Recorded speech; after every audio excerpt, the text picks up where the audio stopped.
one of the most powerful hurricanes of all time, Never seen anything like it before, ever. crashes ashore in 1989. Look at those wind speeds.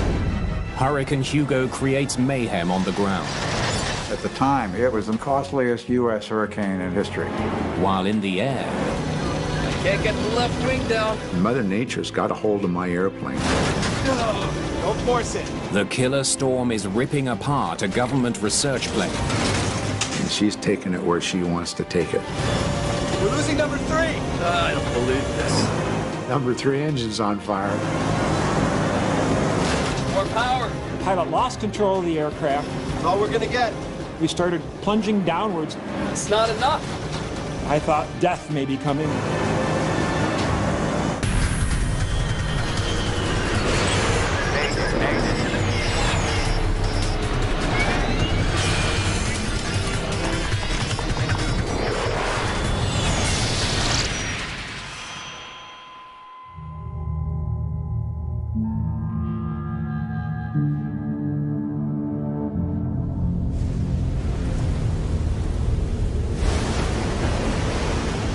The world is watching as Hurricane Hugo churns across the Atlantic.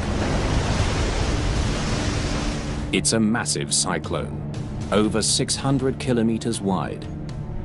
The storm is marching steadily towards the Caribbean and threatens to hit land in less than 2 days' time.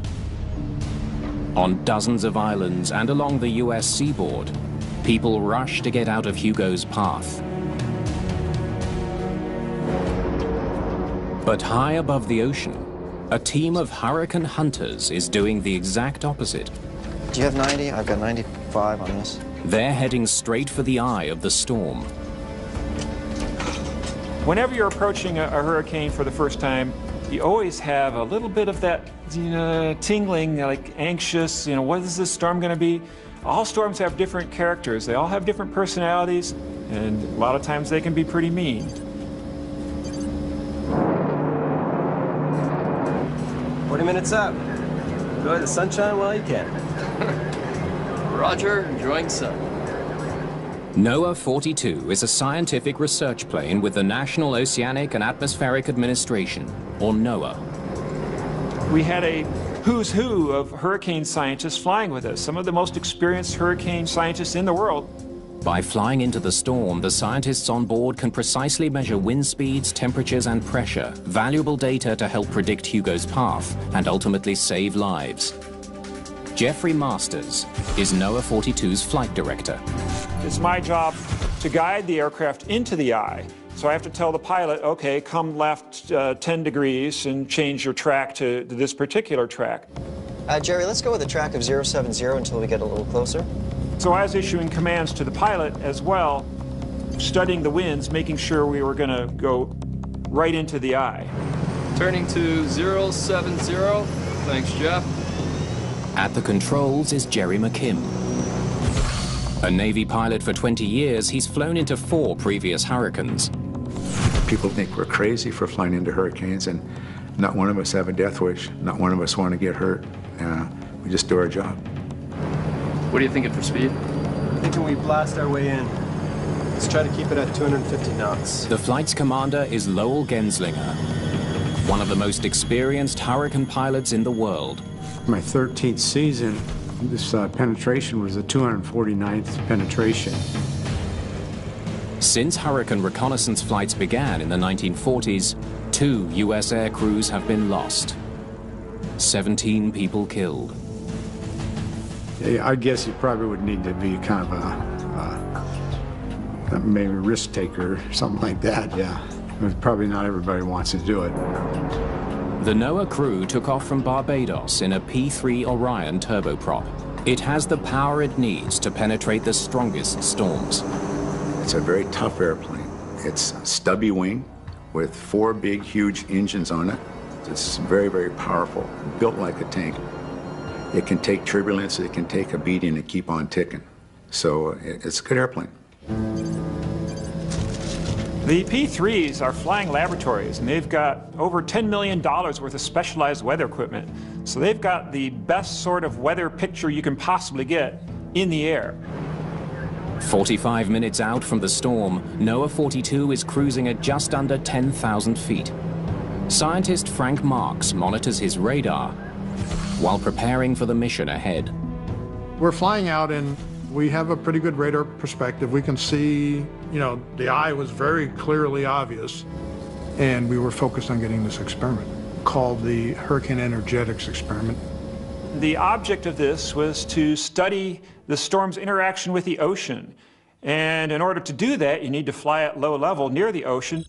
The mission will require NOAA 42 to descend to just 1,500 feet above the water before entering the storm. 30 minutes behind NOAA 42, an Air Force Reserve C-130 is also heading for the storm. Turn left now to track Hugo on heading 066. It will be hard to miss. Robert Katz is the navigator. We were told it was a major hurricane, and that's always just a little bit nerve-wracking and exciting at the same time. The planes will work together inside the storm to get a more complete picture of Hugo's strength, so they can gauge how dangerous Hugo will be when it hits land. If we stay on this heading, we should take it in nice and straight. We were the first aircraft to go into the storm, and that always adds a little element of danger because the only way you know for sure how strong a hurricane is if you've actually had a flight go into it. At the National Hurricane Center in Miami, Miles Lawrence is also watching Hugo closely. He needs to know what kind of warning to issue to those living in the path of the storm. I was busy turning the crank back at the Hurricane Center, plotting the data on maps and entering it in the computer and trying to make my forecast. Hurricanes are among the most destructive forces in nature, causing billions of dollars in damage. Since 1983, they have claimed an average of 47 lives each year. You can look on the satellite picture and see that, hey, there's something going on here.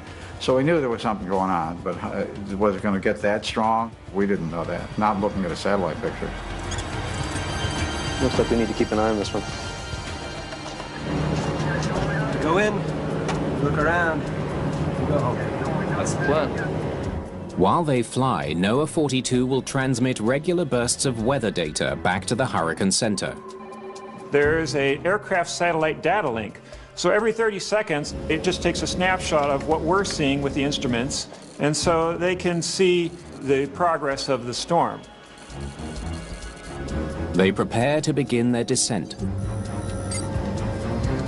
Oh, crap. A crucial instrument fails. Guys, my belly radar just went down. Just come back and try that. Let me check the board. The team is relying on 2 onboard radar systems to help guide the flight through the chaotic storm.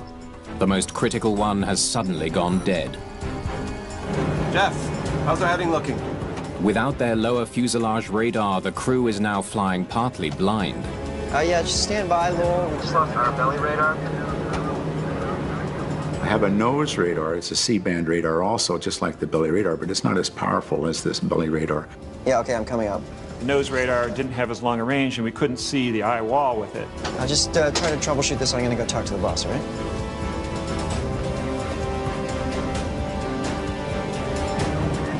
Hey, guys, sorry about that.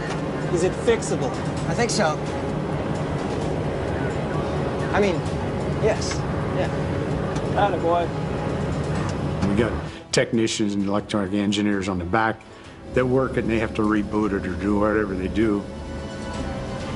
The mission is in jeopardy. This is big science, big expensive science. And you don't want to screw up the science by, not going with the plan. Until they fly in, neither crew will know exactly how ferocious the storm really is. But satellite images predict winds as fast as 200 kilometers an hour, the kind of winds no commercial airliner would ever attempt to fly through. All we knew when we took off was it would be above a Category 3 hurricane. And for the aircrew, that always means a possibility of a good ride. And that's the way we term it.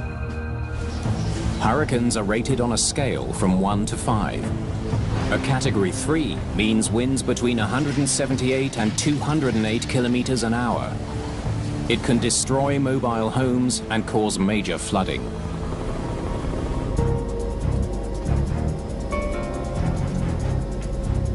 The lower fuselage radar was out about 20 minutes, and we circled in place for that period of time, waiting for them to fix it. And that was about as long as we were willing to wait because we had limited fuel to finish the mission. Nice. That's great. Hey, Hugo, it's good to have you back. On NOAA 42, repairs are complete. Lowell, radar's up. Yeah, you could do it. Okay, no more excuses. Let's get in there. Masters quickly evaluates the current status of the winds. The storm has increased in strength. I watched the displays of the numbers, watching the winds come up, and I thought to myself, okay, this is probably not so good. I think maybe this is a little stronger than a Category 3 hurricane. Forecasters on the ground also see signs that Hugo's winds are gaining strength. How strong was it going to get? Was it going to reach Category 5? Were the winds going to get to 150 miles an hour? Or were they going to stop at 130? I had no idea. The storm could do some damage if it makes landfall.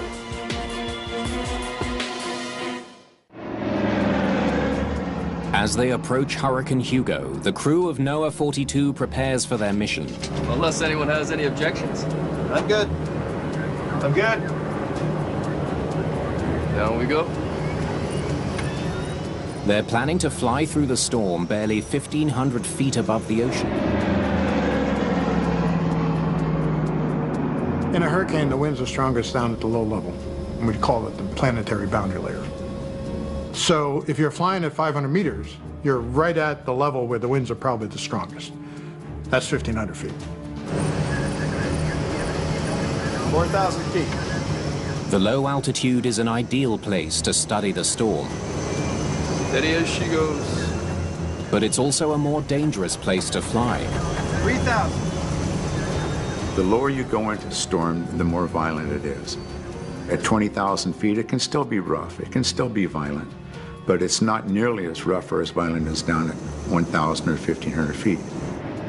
You don't have a big margin of error at all if you're at 1,500 feet in a hurricane.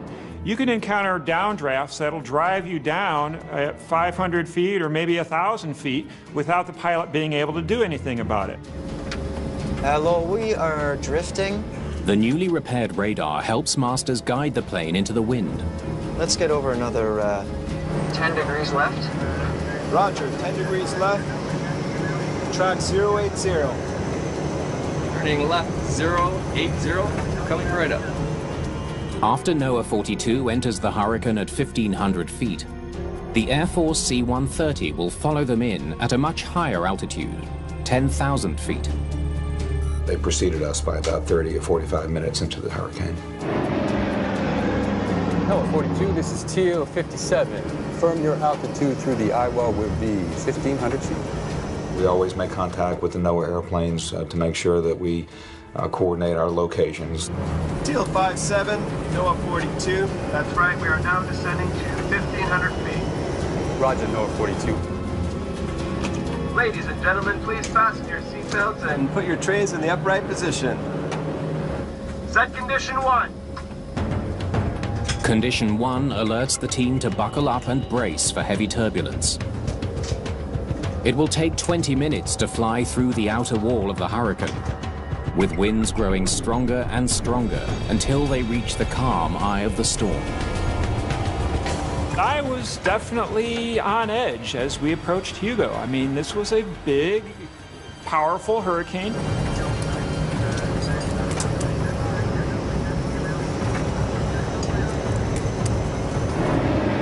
NOAA 42 first enters the outer edges of the storm, long spiral arms made up of powerful thunderstorms.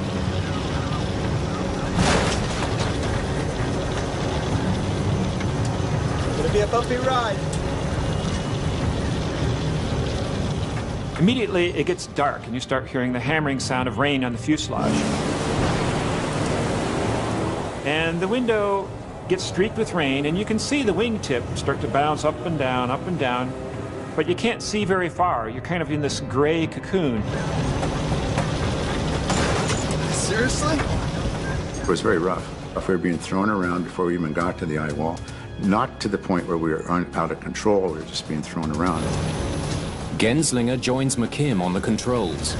2 against 1. Now it's a fair fight. Yeah. And the controls are connected, so when one guy would turn it to the left, the other guy is still on it too. So you're both doing a coordinated effort to try and keep the wings level and watch the pitch. We don't see anything. There's no ground reference. There's no sky reference. You don't see anything. You're on full instruments inside the airplane, looking at your artificial horizons, your airspeed gauges, your altitude gauges, and whatever else tools you have in the cockpit to guide you. The powerful winds are blowing the plane sideways. To counteract the wind and fly straight through the storm, the pilots must keep their plane skewed to the left at a sharp angle. The winds are going counterclockwise as we're going into the eye wall. So they're coming from my left side. So I have to point the nose of the airplane into the wind to keep myself going on the same track. It's a very intense time in the cockpit. So we were at least 45 degrees crabbing, which means we were tracking 45 degrees right of our center. So you got to forget where you're pointing to the airplane. You got to just think about where your track is going. Lowell, we're getting off track. You've got to go left 5 degrees. Roger, 5 degrees left. 5 degrees left. This does it. Not too far. We're in heavy rain. The wind is going up and up and up and up. Despite the turbulent conditions, team members continue collecting data for the mission. We were expecting a strong hurricane, so, the thought was, well, we'll follow the plan. At the National Hurricane Center, scientists receive a burst of data from the planes.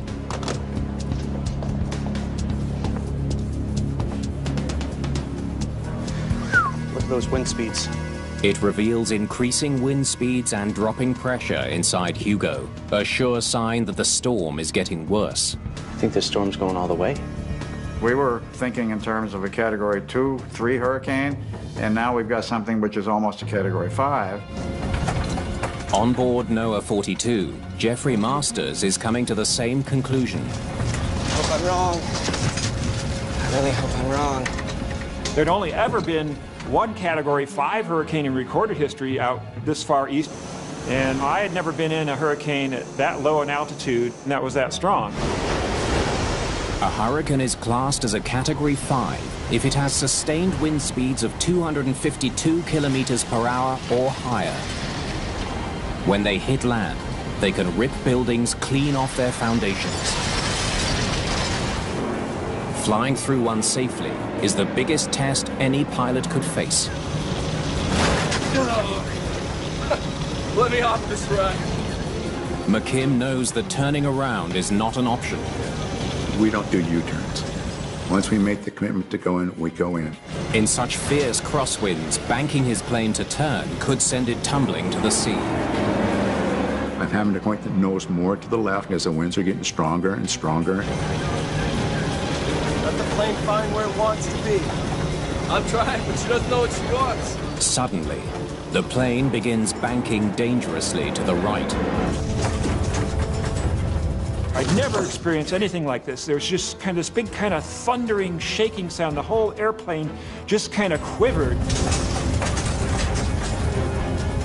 I thought, maybe we were goners here.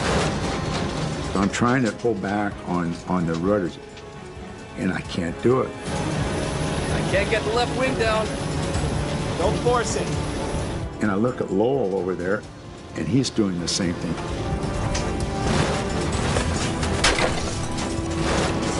The sudden turbulence shakes heavy equipment loose in the cabin. We had our 200-pound life raft break loose. Knives and forks from the galley were all flying around. Extremely dangerous situation. We're in an angle of bank going down at That next second, the number 3 engine fire warning light comes on. We're losing number 3. I don't believe this. Number 3 engine's on fire. I remember thinking, this is what it feels like to be in battle and to be shot at, and, you know, death may be coming. Options? Not many.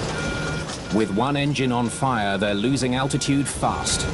It was coming out the tailpipe. Flames quite a distance. You gotta shut it down. Go. If they don't shut the engine down quickly, flames could engulf the entire plane. Emergency shutdown handle. Pulling the handle starves the engine of fuel and douses the flames. But the loss of an engine has left them in a dangerous bank, and they're still losing altitude. More power. Airspeed's increasing because we're going down now, and we had all the power on the airplane, so we have our hands full. More power. That's all we're gonna get. Throttles are at the firewall. It's not enough. The pilot lost control of the aircraft, and we started plunging downwards toward the ocean. The next thing that happens, bam.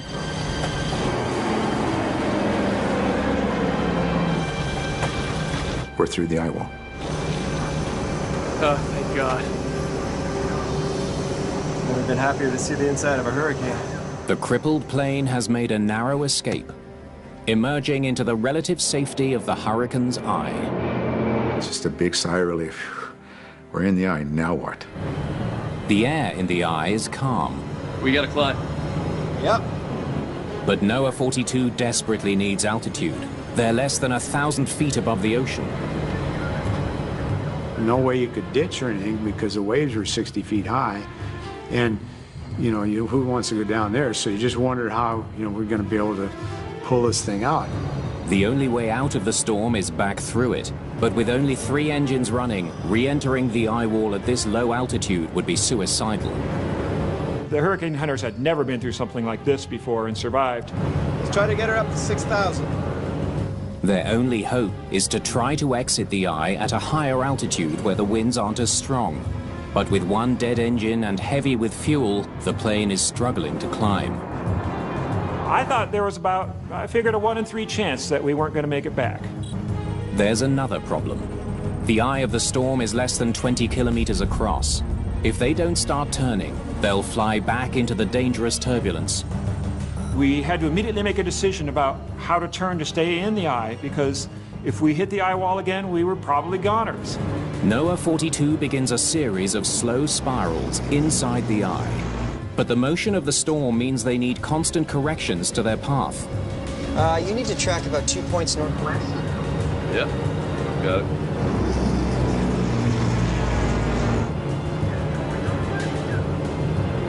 Nice flying, sir. Hurricane like this wobbles. They don't go in a straight line. Each time we made a circle, the thing would move. You think a hurricane's going to move and just go in one direction, you know, like it's moving, but it just wobbles.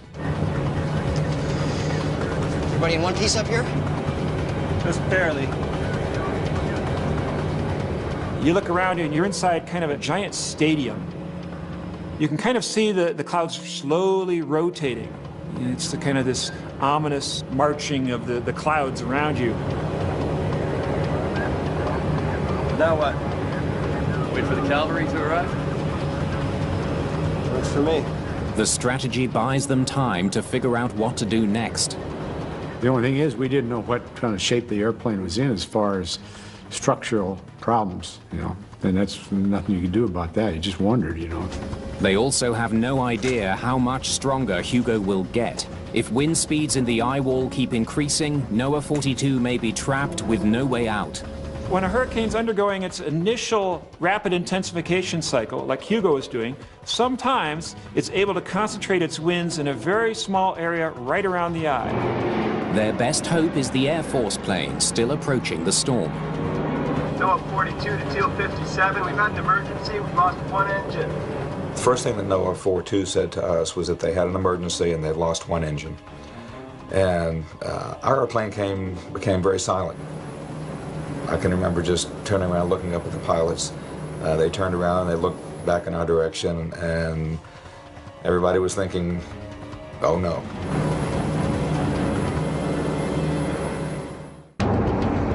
The Air Force Reserve C-130 speeds towards Hurricane Hugo. The NOAA 42, we're on our way. Its crew is responding to a call for help from their endangered colleagues below. There was not a whole lot that we could do. You know, we were in two separate airplanes, and we couldn't do a James Bond movie feature and extract them out one by one, so we were concerned for their safety. Meanwhile, in the eye of the storm, Commander Genslinger spots another potentially deadly problem. Crying out loud. Hope you're not too attached to engine number 4. You're kidding me. We've dealt with one emergency, now we got another emergency. A strip of rubber is dangling from the front of one of the remaining engines. The de-icing boot is designed to keep the propeller clear of ice. It's been torn loose and could be sucked into the engine's air intake, putting the crew in even greater jeopardy. And that engine's going to overtemp, and you have to shut it down, and that would have been disastrous. If they lose two engines on the same side, there's no hope of making it back through the storm. Going through the eye wall on two engines would be an impossible thing. Once the C-130 passes into the eye, it might be able to fly close enough for the crew to assess the damage. Teal 5-7, we're going to need a favor. I don't know if we can climb high enough on 3 engines. Can you come down to us? Roger, NOAA 42, starting our descent. Well, they did sound pretty calm, but I was very unnerved by it, and I know our crew was unnerved by it. But they were trying to be as matter-of-fact as they could. The crew now faces a critical decision. We're too heavy to get much higher. Want to dump some fuel? Dumping fuel will make it easier to climb, but if they dump too much, they won't make it back to Barbados, more than 500 kilometers away. I think we can spare 15,000 pounds. We won't be doing any sightseeing on the way home. Prepare for fuel dump. Okay, guys, shut off all the equipment, okay? Everything goes dark. All right, everything. Their electronic gear could spark an explosion. When you dump fuel, it comes right out of over the wing. If anybody's talking on the radio or got any emitters that might start a spark or anything, you could have a fire. Fuel dump switch. On. There it goes. We dumped it for 10 or 15 minutes, and we got rid of all the fuel that we could. NOAA 42 took off with enough fuel for a 9-hour flight. After dumping 15,000 pounds of fuel, the tanks will be empty in about 4 hours. My engines are still putting out the same amount of power, and now I've just lost weight. And now my wings, with the amount of lift that they're generating, can actually pull me up higher. Come on, you piece of crap. Above them, the Air Force plane powers into the eye of the storm. Stand by, NOAA 42, we'll begin getting into position now. To meet inside the hurricane, NOAA 42 needs to climb while the Air Force plane descends. The two crews must coordinate their airspeed and bank angle to keep from slamming into Hugo's treacherous eye wall. It's beyond dangerous. NOAA 42, we see you. Pilots would never risk doing this if lives weren't at stake. We coordinated our positions, and once we saw each other, it was purely done visually. No sudden moves. They're on us. And as we got closer, we flew within about 1,000 feet of the other airplane. One slight miscalculation and the two planes could collide. The close flyby that the pilot of Teal 57 did with the pilot of N42RF in the eye of a Category 5 hurricane with a shrinking eye of only 10 miles diameter, one of the most remarkable feats of aviation ever attempted. We tried to see if there were any panels missing. That would have been a big concern, because if a panel was loose and eventually broke away from the airplane, it could have gotten caught up in a propeller which would have been a very serious thing. They also had an engine fire, so they wanted us to see if there were any visible signs of fire still remaining. We didn't see any of that. No, 42, you look like you're still in one piece other than that de-icing. They eyeballed us and said they don't see any damage. Moments later, there's more good news. Won't be damned. The icing boot's gone. Best news I've heard all day. The de-icing boot has blown off without damaging the engine. That was a relief to see that that thing's gone when it was. Teal 5-7, we need another favor. We can't stay in here. Fuel's going to be an issue very soon. Can you help us find a soft spot? Roger that. We'll see what we can find. We asked them very nicely, could you please go in and out of the eye wall of Hugo a couple different places to find a soft spot for us? And please do it at the altitude that we're maxed out at, which is 6,000 feet. They were asking us for a way out of the storm. As a crew, we got together and we decided to go ahead and continue making our penetrations. Exiting the storm, we asked NOAA if they could delay in the eye a little longer, and they did that. On board NOAA 42, there's nothing to do but wait. We gotta get out of here. And hope they don't run out of fuel. Any word yet, guys? No, 42, I think I have something for you. The Air Force plane has found a possible exit point. Try the northeast quadrant. That was what we determined would be the better of the headings for them to try. It would be the best one with the least amount of turbulence for them. Roger. Northeast quadrant. We'll see you back at base. Let's hope they're right. The crew prepares for a second perilous trip through the wall of a Category 5 hurricane. Things that we couldn't really strap down, we just threw into the loo and closed the door and figured they would just stay in there and rattle around. The most dangerous thing that we had coming up was the turbulence going through the eye wall again. NOAA 42 is going to try to punch through the storm at 6,000 feet. They hope the winds at this altitude will be less destructive. Set condition 1. At that point, we really didn't have much choice. We were low on fuel. Our pilot said, we're going for it. Set condition 1, put on your seatbelts. We're heading out of the eye.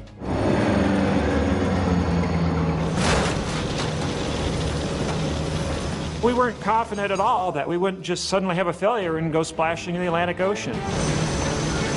We had to go through the rain bands and weave our way through the exterior parts of the hurricane. We were very concerned on the flight back that we weren't going to make it. The Air Force crew has chosen the exit point well. There's far less turbulence at this altitude. That's more like it. After a tense 20-minute journey back through the storm that nearly killed them, the crew finally escapes Hugo's powerful grasp. The sun was shining above us, and I said, hallelujah, praise God, we're going home. Oh, my God.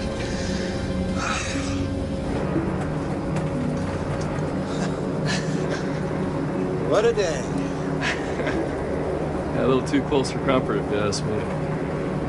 Teal 57, we're out, and I think we owe you one. All part of the service. We'll see you guys back on dry land. After their harrowing ordeal, Jerry McKim and Lowell Genslinger get their plane and everyone on board safely back to Barbados. I don't think it sunk in until we got home or, what we really went through. Now it's up to NOAA pilot and safety officer Terry Layden to investigate why a crew of skilled hurricane hunters was nearly killed on the job. A lot's at stake that could be repeated if you didn't figure out why. First thing I want to do, tear that engine apart.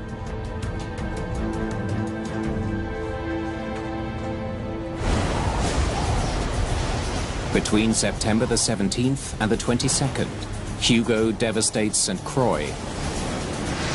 then tears through Charleston, South Carolina. The storm inflicts more than $9 billion in damage and claims 49 lives. But more might have died if not for the work of the hurricane hunters, who helped sound the alarm by accurately predicting Hugo's path. Set condition 1. NOAA 42 has flown safely through dozens of other hurricanes. All right, guys, let's do this.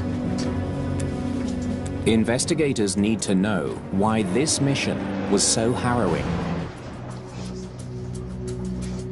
They begin with a close examination of the engine that caught fire.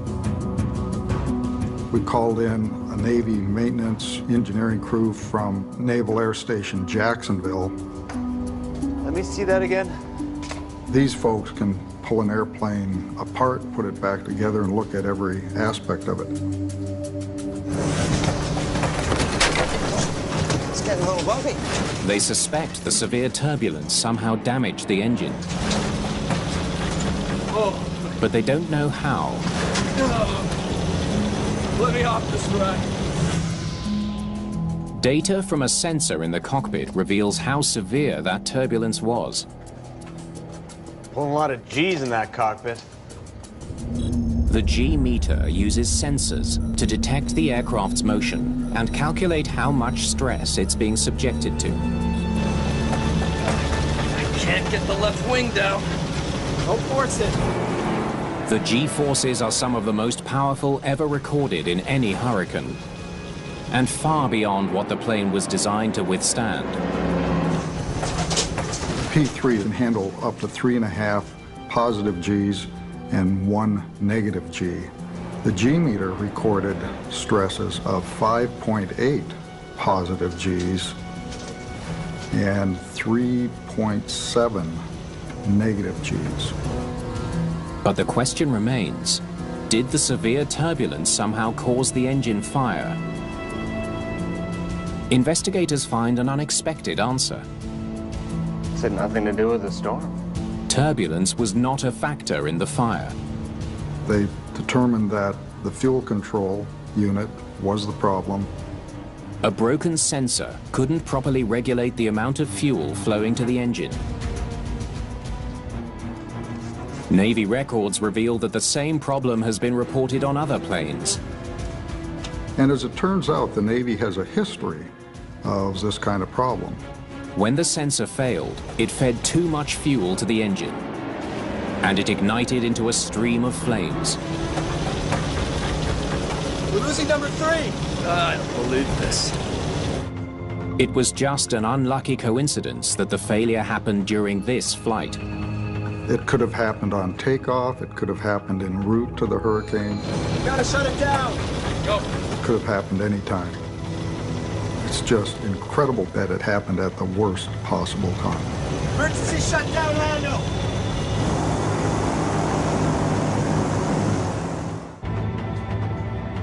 Even though the storm did not cause the engine fire, it did damage the plane.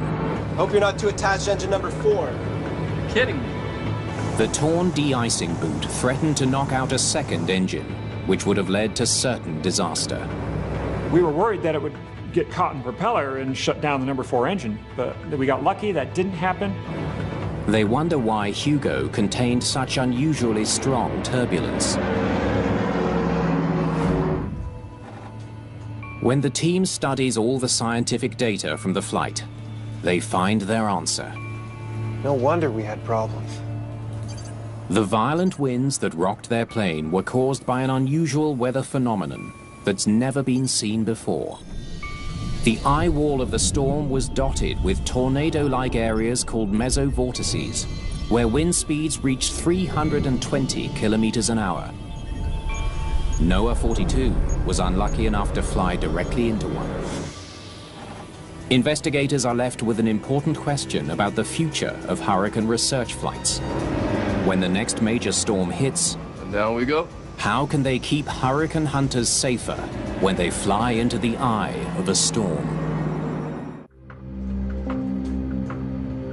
Investigators interview each member of the hurricane hunting crew. We'd been in at 1500 before, and it was fine. We weren't thinking about what could happen. We were making decisions based on past experience, based on past knowledge, not expecting the unexpected. We didn't have long to look at the storm before the radar went out. Oh, crap. Guys, my belly radar just went down. The broken radar system left them less time to evaluate the storm and made a stressful situation even worse. In hindsight, Flight Director Jeffrey Masters thinks the mission could have been made safer. Set condition 1. We should not have been going in at that low an altitude with a full bag of fuel. We're too heavy to get much higher. You want to dump some fuel? When you start off a mission, you've got a heavy fuel load, and that puts more stress on the wings. I think we can spare 15,000 pounds. It makes sense to go in at a higher altitude and then maybe do the mission at a lower altitude later when you've got less fuel. We go in, we look around, we go home. That's the plan. They were doing their best to support the scientific mission. By doing the lower work first, it was decided that everyone would be fresh so that we could, get things over with early in the flight. Steady as she goes. But sometimes a little more discretion is warranted, and it would have been very helpful, I believe, in this case. After this incident, NOAA made a number of changes to keep hurricane hunters safer. The first plane into the storm now flies in no lower than 5,000 feet, where the updrafts and downdrafts are much less violent. I think that's a very, very good safety recommendation. After you kind of figure out what the storm's all about, then you can go in and do your hardcore, really, really nitty-gritty research and get that plane down where it can give you the numbers you need to ground truth everything and to make sure that everything you're doing is safe. Lowell, radar's up. They also ensure that crews always review the mission strategy before flying into a storm. People have asked me many times why we keep flying in hurricanes. You've been doing it for 32 years. Why do you need to keep doing it? And I say, because every time I go there, I see something different. I learned something new. Meteorologists hope the discoveries made by NOAA 42 will help improve hurricane forecasts and save lives. It costs millions and millions of dollars to evacuate a mile of coastline. So if we can get, let's say, down to a mile, how magical would that be? That we only had to evacuate maybe a 10-mile strip and know that we are pretty darn good at doing that. I think that's a goal. NOAA 42 was repaired and went on to fly into more than 30 hurricanes without another serious incident. Hugo was one of those unforgettable hurricanes from an aircrew point of view. In my entire career, I've had a couple of hundred hurricane penetrations. I don't remember them all, but I remember Hugo. Take more power. I always think that I was up there for a reason. I was up there to do my job. Go. I think he did a fantastic job of handling the airplane. Nice flying, sir. And everybody on the airplane worked well. Hang in there, guys. We were in the wrong place at the wrong time, in a bad part of the ocean, and we're very lucky to be alive. Oh, hallelujah. Will it be A, B, C, or none of the above? Find out in the explosive new series that takes science out of the classroom and onto the streets, starting tonight at 9.